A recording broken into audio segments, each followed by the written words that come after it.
Hello guys, welcome to an another video of Kajal blogs. मैं आशा करती हूँ आप लोग बहुत ही अच्छे होंगे। मैं भी अच्छी हूँ। हम लोग यानी कि मैं, मेरी 2 सिस्टर और 2 ब्रदर जामतारा रेलवे स्टेशन में हैं। आज हम लोग जा रहे हैं बाबा वैद्यनाथ धाम मंदिर, जो कि देवघर में है। हम लोग यहाँ ट्रेन का वेट कर रहे हैं। ब्लॉग को एंड तक देखिए, क्योंकि मैं इस ब्लॉग में आप लोगों के साथ शेयर करूंगी हम लोग कैसे और कहां से वैद्यनाथ धाम गए, कैसे एंट्री हुई, कैसे हम लोगों ने दर्शन किया, कहां और क्या खाना खाया इत्यादि। तो हम लोग ट्रेन में बैठ चुके हैं और बाहर हरी भरी खेती है। इस खूबसूरत नज़ारे का आनंद उठा रहे हैं। हम लोग जसीडीह रेलवे स्टेशन में उतर गए और ये है जसीडीह रेलवे स्टेशन। वैद्यनाथ धाम जाने के लिए सबसे नज़दीकी रेलवे स्टेशन जसीडीह है। अब हम लोग जसीडीह रेलवे स्टेशन से निकल रहे हैं। जसीडीह रेलवे स्टेशन के बाहर ऑटो टैक्सी लगी रहती है, जो वैद्यनाथ धाम तक ले चलती है। हम लोग भी ऑटो से वैद्यनाथ धाम की ओर चल दिए। हम लोगों को करीबन 21 से 22 मिनट लगा मंदिर पहुंचने में, और जसीडीह रेलवे स्टेशन से बाबा धाम 7 से 8 किलोमीटर की दूरी पर है। हम लोग ऑटो से उतर गए और मंदिर की ओर पैदल जा रहे हैं। ऑटो से उतरने के बाद पैदल हम लोगों को 7 से 8 मिनट लगा मंदिर पहुंचने में। यहाँ हम लोग फूल प्रसाद गंगा जल ले रहे हैं, तब तक बारिश शुरू हो गई। यहाँ सबसे ज़्यादा भीड़ सावन के महीने में महाशिवरात्रि के दिन और अक्षय तृतीया के दिन होती है। जो भी श्रद्धालु आते हैं वो जसीडीह यानी कि बाबा वैद्यनाथ मंदिर से 105 किलोमीटर दूर सुल्तानगंज से वहां से गंगा नदी का गंगा जल लेकर कांवड़ यात्रा करते हैं और 105 किलोमीटर पैदल यात्रा करके वैद्यनाथ धाम के ऊपर जल अर्पण करते हैं। हम लोग इस द्वार से मंदिर प्रवेश किए। हम लोग सुबह ही यहाँ आए थे। अगर हम लोग दर्शन करने के लिए लाइन में लगते तो शाम हो जाता, क्योंकि सावन का महीना था और श्रद्धालुओं की भीड़ बहुत ज़्यादा थी। तो हम लोगों ने वीआईपी एंट्री ली। वीआईपी एंट्री पर पर्सन 500 रुपये थे। वीआईपी एंट्री लेने के बाद हम लोग वीआईपी लाइन में लग गए। यहाँ सब बोल बम का नारा लगा रहे थे। यहाँ सजावट भी बहुत अच्छी तरह से की गई थी।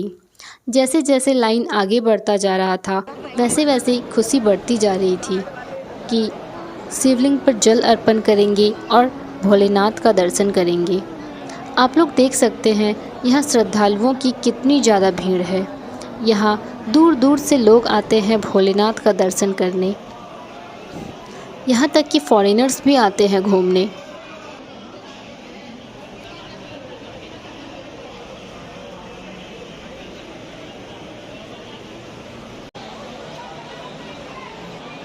ये लाल धागा जो 2 मंदिर से जुड़ा हुआ है, वो बाबा भोलेनाथ और माता पार्वती का गठबंधन है।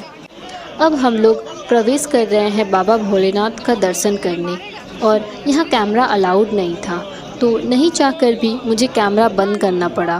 जब तक हम लोग दर्शन कर रहे हैं, तब तक बाबा वैद्यनाथ धाम से जुड़ी हुई कुछ जानकारी दे देती हूँ। पौराणिक कथा के अनुसार दशानन रावण भोलेनाथ को प्रसन्न करने के लिए हिमालय पर तप कर रहा था। वो एक एक करके अपने सिर को काट कर शिवलिंग पर चढ़ा रहा था। 9 सिर चढ़ाने के बाद जब रावण 10वां सिर काटने वाला था, भगवान भोलेनाथ प्रसन्न होकर प्रकट हुए और वरदान मांगने बोले। तब रावण ने ज्योतिर्लिंग को ही लंका ले जाने का वरदान मांग लिया। भोलेनाथ ने रावण द्वारा मांगा हुआ मनोकामना को पूरा तो किए, किंतु एक शर्त भी रखी। भोलेनाथ ने कहा, अगर तुमने शिवलिंग को रास्ते में या ज़मीन पर रखा तो मैं वहीं रह जाऊंगा और नहीं उठूंगा। रावण ने ये शर्त को स्वीकार किया। इस शर्त का समाधान के लिए सारे देवता विष्णु जी के पास गए। तब विष्णु जी ने लीला रची। भगवान विष्णु ने वरुण देव को आचमन के जरिए रावण के पेट पर घुसने को कहा। इसलिए जब रावण आचमन करके शिवलिंग को लेकर लंका की ओर चला, तब देवघर के पास रावण को लघु संज्ञा आई। ऐसे में रावण शिवलिंग को एक ग्वाले को देकर लघु संख्या करने चला गया। कहते हैं उस वैजू नाम के ग्वाले के रूप में भगवान विष्णु थे। इसी वजह से यह तीर्थ वैद्यनाथ धाम के नाम से जाना जाता है। रावण कई घंटों तक लघु संख्या करता ही रहा, जो आज भी एक तालाब के रूप में देवघर में स्थापित है। इधर व्याजू ने शिवलिंग को धरती पर रख कर स्थापित कर दिया। जब रावण लौट कर आया, बहुत कोशिश करने के बाद भी शिवलिंग को उठा नहीं पाया, तब उसे भी भगवान की यह लीला समझ में आ गई और क्रोध में आकर शिवलिंग में अपना अंगूठा गाड़ कर चला गया। उसके बाद ब्रह्मा जी, विष्णु जी आदि देवताओं ने आकर उस शिवलिंग की पूजा की। शिव जी का दर्शन होते ही सभी देवी देवताओं ने शिवलिंग को उसी स्थान पर स्थापना कर दी और शिव स्तुति करके चले गए। तब से महादेव यहाँ पर कामना लिंग के रूप में देवघर में विराजते हैं। बाबा भोलेनाथ का दर्शन बहुत ही अच्छे से हो गया। अगर आप लोगों को भी दर्शन करना है लेकिन भीड़ नहीं चाहिए तो आप लोग विंटर सीज़न में आ सकते हैं, जनवरी फरवरी महीने में। हम लोग ने माता पार्वती का भी दर्शन किया और भी मंदिर था। सभी मंदिरों में दर्शन करने के बाद मंदिर से निकल गए। मंदिर से निकलने के बाद हम लोगों ने पेड़ा ख़रीदा। यहाँ का पेड़ा लाजवाब है। मैं पेड़ा का वीडियो तो बनाना भूल गई, पर पेड़ा के बारे में कुछ बता देती हूँ। जो भी यहाँ आता है पेड़ा लेकर ही जाता है। यहाँ पेड़ा बहुत फेमस है।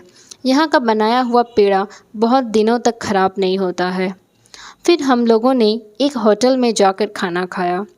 होटल मंदिर के पास ही है। बहुत सारे होटल है जहाँ बिना प्याज लहसुन का भी बहुत ही स्वादिष्ट खाना मिलता है। हम लोगों ने वेज थाली ऑर्डर किया था, जिसमें चावल, दाल, सब्जी, अचार, रोटी और पापड़ था। पर प्लेट का प्राइस 60 रुपीज़ पड़ा था। खाना बहुत ही टेस्टी था। फिर हम लोग ट्रेन से जामताड़ा आ गए। भैया आए थे रिसीव करने और हम लोग बैठकर घर चले गए।